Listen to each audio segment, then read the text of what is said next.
like you. Be strong to hold the powers of the sun.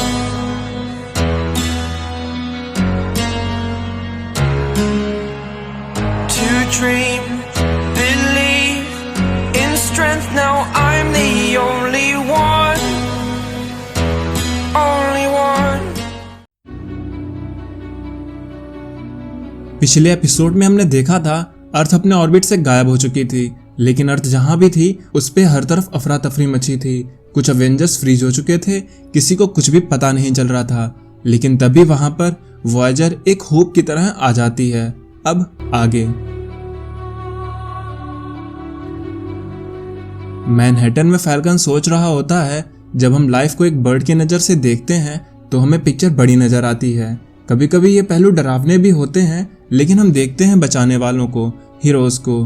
तब हम देखते हैं एक हॉस्पिटल में बीस्ट और वास्प मिलकर जारविस का इलाज कर रहे होते हैं। वास्प काफ़ी परेशान होती है क्योंकि जारविस नाडिया यानी कि वास्प के लिए पिता समान थे, लेकिन जब बीस्ट जारविस का बायो स्कैन करता है तो कहता है ये तो बहुत ही गलत है और कुछ बुरा होने वाला है। इधर अवेंजर्स मैंशन में फैल्कन सोच रहा होता है, हम में कितने भी मतभेद क्यों ना हो, लेकिन जब बात दुनिया को बचाने की आती है हम सब असेंबल हो जाते हैं।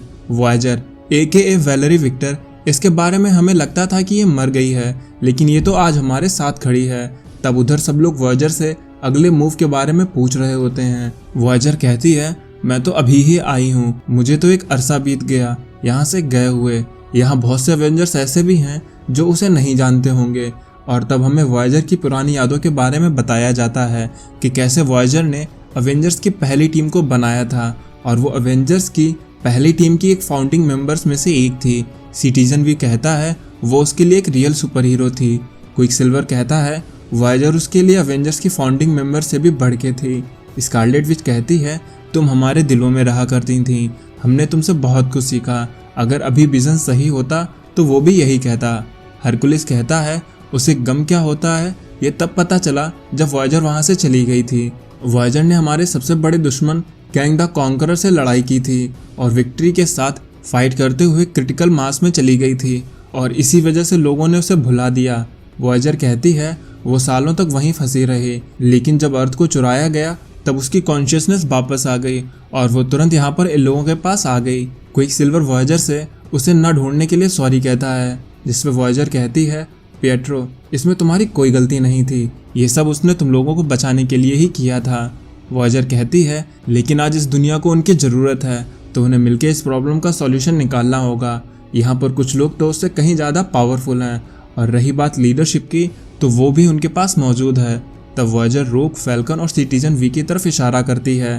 क्विकसिल्वर रोग को लीडर बनाए जाने पर उतना खुश नहीं था, जिस पे रोग उसको कहती है कि पिएट्रो अपनी हद में रहे। फैल्कन सोचता है वॉयेजर इतनी पॉपुलर है कि लोग उसको हेल में भी फॉलो करेंगे, लेकिन उसने फिर भी हम 3 अजनबियों को चुना है, हम उसे बिल्कुल भी निराश नहीं होने देंगे। तब सिटीजन वी भी बोलता है सब तरफ वोल्केनो फट रहे हैं, अर्थक्वेक आ रहे हैं, कुछ जगहों पर तो सुनामी भी किनारों पर हिट कर रही है, लेकिन हमें ये सब समझ नहीं आ रहा है कि हमारे ये कुछ सुपर हीरोज फ्रीज कैसे हो गए। डॉक्टर टोनी कहती है इन सभी चीज़ों के साथ साथ हमारे सैटेलाइट से कनेक्शन भी टूट गया है, लेकिन एम फैसिलिटी ने कुछ लो ऑर्बिट सैटेलाइट्स को लॉन्च किया है जिससे हमें कुछ हेल्प मिल सकती है, पर कुल मिला के हम लगभग अंधे हो चुके हैं, हमें ज़्यादा कुछ पता नहीं चल रहा है कि दुनिया में क्या हो रहा है। तब फैल्कन मैजिशियंस की तरफ देख के बोलता है क्या मैजिक के साथ कुछ किया जा सकता है।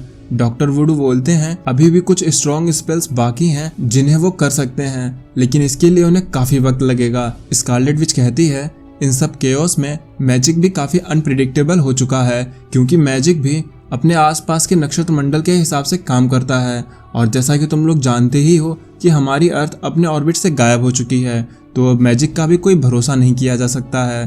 तब रोग कहती है ग्रेट, फिलहाल अब इस दुनिया में कुछ भी हो सकता है, तो हमें अपनी अपनी तैयारी कर लेनी चाहिए। वहीं इन सबसे दूर कहीं इजिप्ट में आसमान में एक टेलीपोर्ट खुलने लगता है, और बिजली के कड़कने के साथ ही वहां पर ब्लैक ऑर्डर और लीथल लीजन पहुंच जाते हैं।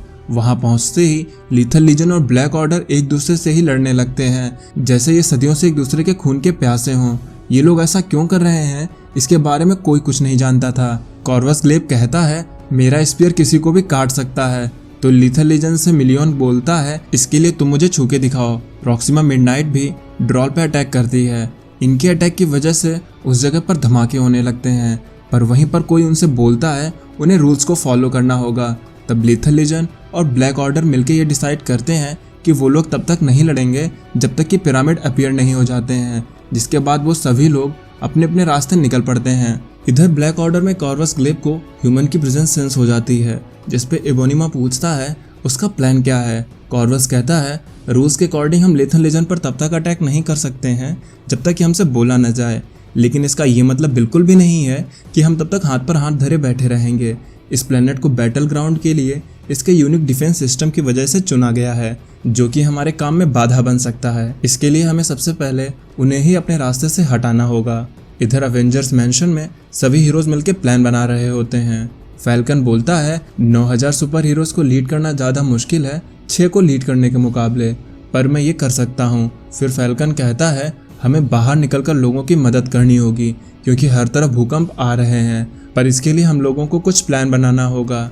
रोक कहती है फैल्कन ठीक कह रहा है, हम 2 या 3 पेयर की टीम में बना के काम करेंगे, लेकिन सिटीजन भी रोक की बात को कट करते हुए बोलता है कि वो लोग अकेले काम करेंगे, जिस पे इन दोनों में बहस होने लगती है। फैल्कन ये देख के सोचता है उसे इसी बात का डर था। तब फैल्कन कहता है हो सकता है हमारे आइडियाज़ एक दूसरे के साथ मैच ना करें, लेकिन इस वक्त उन्हें मिलकर एक दूसरे का साथ देना होगा। वॉयेजर भी फैल्कन की बात से एग्री करती है। वहीं पर हरकुलिस और वंडरमैन फ्रीज हुए सुपर हीरोज को ला रहे होते हैं। वॉयेजर कहती है रोक का प्लान सही है, हमें छोटे छोटे पेयर्स में जाना चाहिए। ये चीज़ हमारे एरिया कवर करने पर फर्क तो डालेगी, लेकिन इससे हम ज़्यादा अच्छे से छानबीन कर सकेंगे। लेकिन तभी वहाँ पर स्क्रीन पर कुछ सिग्नल आने लगते हैं। कोई सिल्वर तुरंत ही स्क्रीन को ऑन करता है और तब वो लोग स्क्रीन पर कॉर्वस ग्लेब और प्रॉक्सिमा मिडनाइट को देखते हैं। तब लिविंग लाइटनिंग इन दोनों को देख के पूछता है अब ये दोनों नमूने कौन हैं। सिटीजन भी बताता है ये लोग ब्लैक ऑर्डर हैं, ये लोग थैनोस के लिए काम करते हैं, पर ये दोनों हैं कहाँ पर। वहीं पर फैल्कन अपनी बर्ड की वजह से जान जाता है कि ब्लैक ऑर्डर किस जगह पर है। फैल्कन कहता है ये दोनों ठीक हमारे ऊपर हैं, हमारे इस मैंशन के ऊपर। पर तभी प्रॉक्सिमा मिडनाइट मैंशन के ऊपर ब्लास्ट करते हुए बोलती है अलविदा अवेंजर्स, और इसी के साथ अवेंजर्स मैंशन में एक जोरदार धमाका होता है।